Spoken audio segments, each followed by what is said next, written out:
How do you envision a decision made over half a century ago, a seemingly harmless choice, now transforming into an invader worth hundreds of millions of euros, permanently reshaping the ecosystem of an entire sea?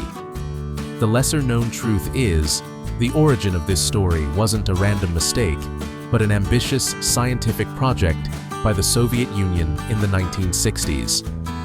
The initial goal was very clear: to establish a new food source, a massive biological goldmine right in the Barents Sea. Then, hundreds of juvenile crabs were transported continent-wide, traversing thousands of kilometers, and released into a completely alien environment. None of them could have foreseen that this very action would sow the seeds for a true empire beneath the waves. In the icy Arctic, where the wind howls like razor blades cutting through flesh and ocean waves thunder like watery mountains crashing onto the shore, an invasion, seemingly silent, is unfolding hour by hour. This is the story of how giant king crabs, crustaceans from the distant Kamchatka region, are reshaping the entire ecosystem and economy of the North European seas. This invasion, with estimated damages already surpassing 100 million euros, has transformed once peaceful waters into a fierce biological battlefield, forcing humanity to confront a stark question: who truly controls the ocean?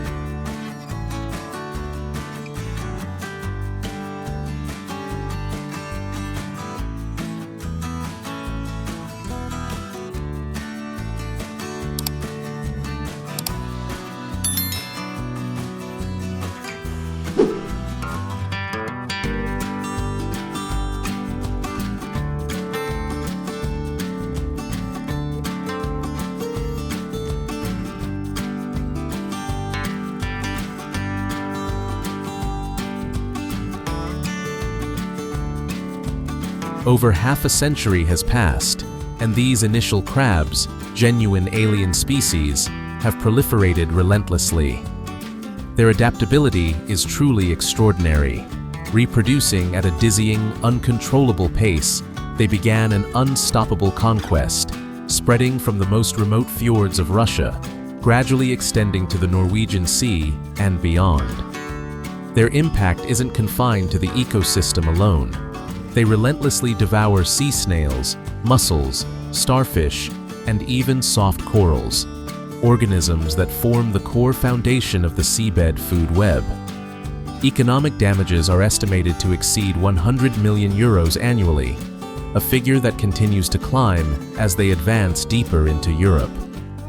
Faced with this situation, coastal fishing villages, once bustling with the sounds of fish, are now submerged in a chilling silence. The familiar sounds, vibrant laughter, the rhythmic hum of boat engines have vanished entirely, leaving only the biting cold wind and an indefinable void. Beneath the sea, the colors have shifted. The rich biodiversity once present is now completely replaced by the sole dominance of the king crab species.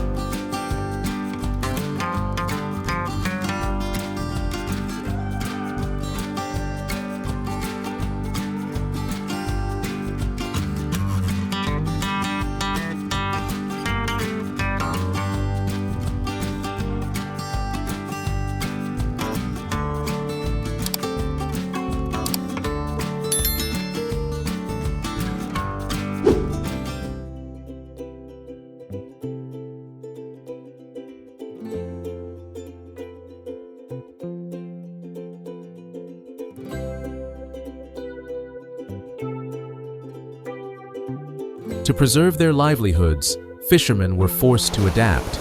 They no longer sought fish and shrimp, but turned to hunting the giant king crabs themselves, the sworn enemy that had plundered their livelihoods and transformed the familiar sea into an unforgiving battlefield.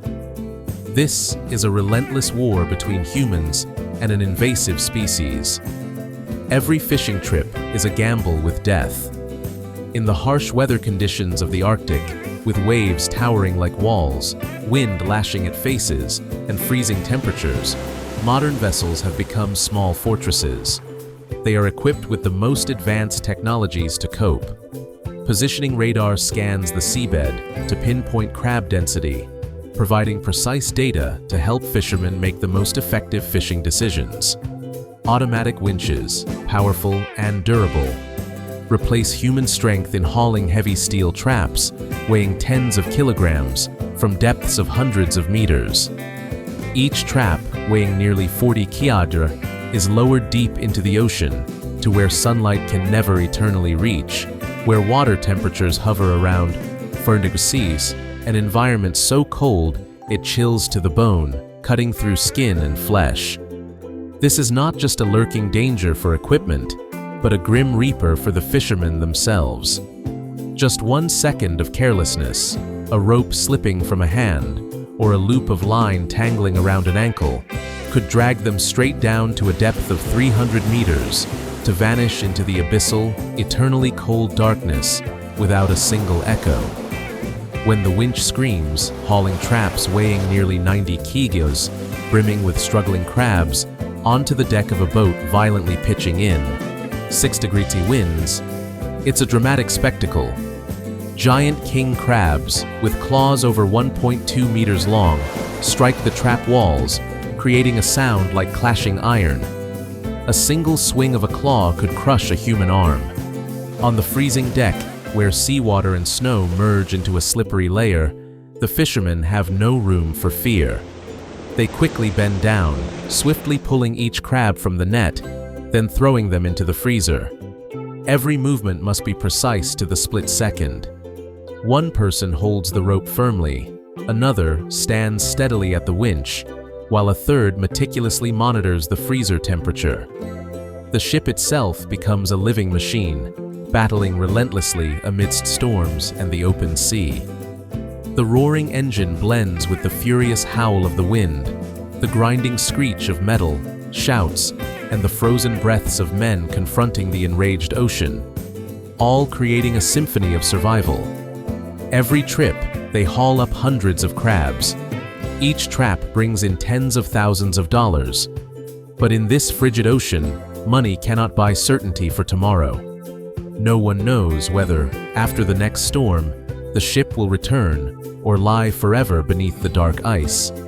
Amidst the snow and darkness, every crab caught is a gamble with death. While on the surface, humans are still struggling to cling to every life. Deep in the ocean, silence has gradually taken over.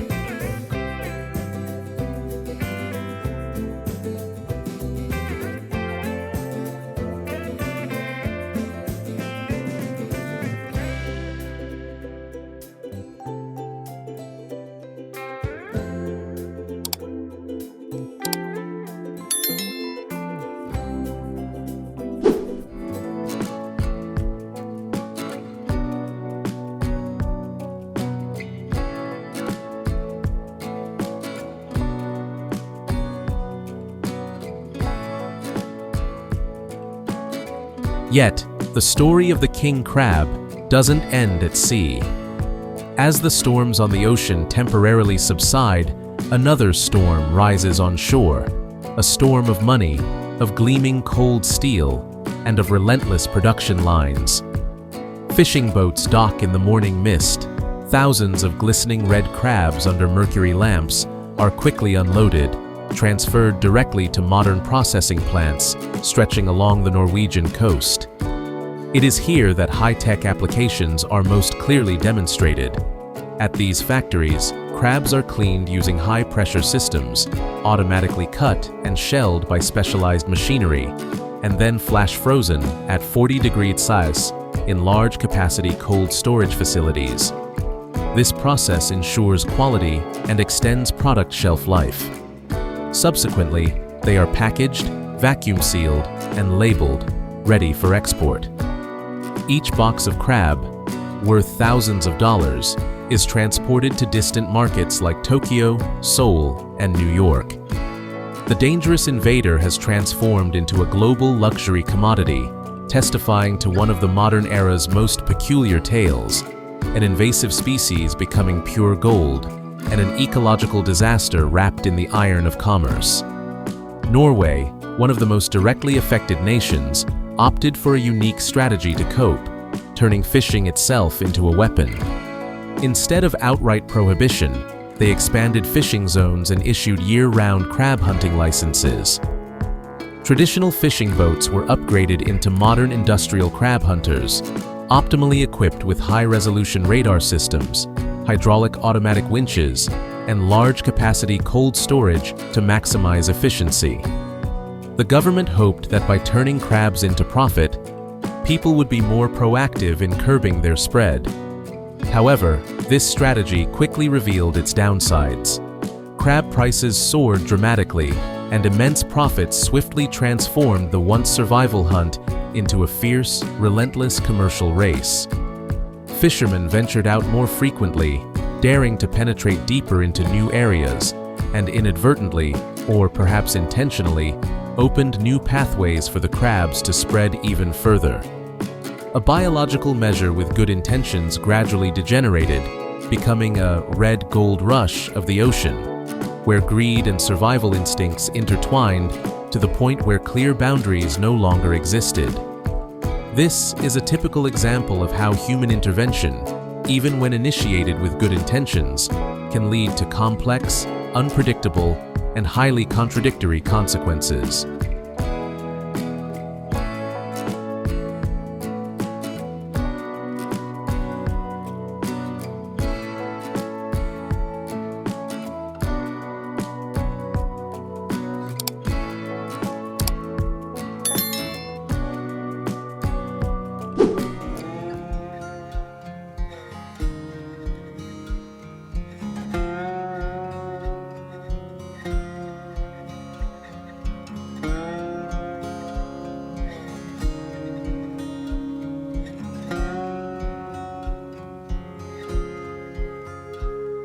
This relentless battle against the giant king crab has laid bare a stark truth about the delicate relationship between humanity and nature.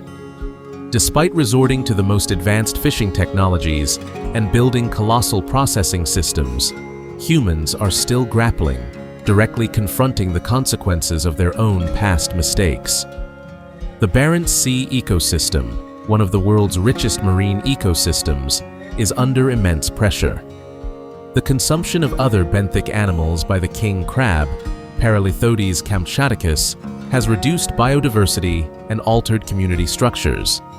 Indigenous species like the snow crab, Chionoechaetes opilio, are also facing fierce competition for food resources and living space. Modern biological monitoring systems, with research vessels equipped with multi-beam sonar and underwater cameras, are diligently tracking every movement, every distribution, and density of the king crab. Scientists at the Institute of Marine Research, IMR, in Norway, are continuously applying complex predictive models based on sea temperature data, currents, and population density to accurately forecast the crab's migration and spread rate. These technologies play a paramount role in supporting management decisions and sustainable fishing policies. However, no matter how advanced technology becomes, completely eradicating this invasive crab species from the ecosystem is almost an impossible task. Defining free-for-all areas and managed areas is part of the control strategy. In free-for-all areas, fishermen are encouraged to fish without quantity limits to reduce population pressure. Conversely, in managed areas, strict regulations on quotas and minimum sizes are applied to maintain a stable crab population for commercial purposes, ensuring long-term resources. This is a delicate balance between pest control and economic exploitation. Despite implementing traditional methods combined with high technology, the lesson the king crab brings is still very clear. Nature always reclaims what belongs to it, and humanity must pay the price for hasty decisions made in the past. The figures for economic and ecological damage are only a part of the larger picture of the complexity of biological systems and the challenges in resource management. What do you think about this battle? Can humanity truly control nature? Or are we merely trying to adapt to the changes we ourselves have created? Share your thoughts in the comments below. And don't forget to subscribe to the channel so you don't miss our next insightful discovery stories. Thank you for watching.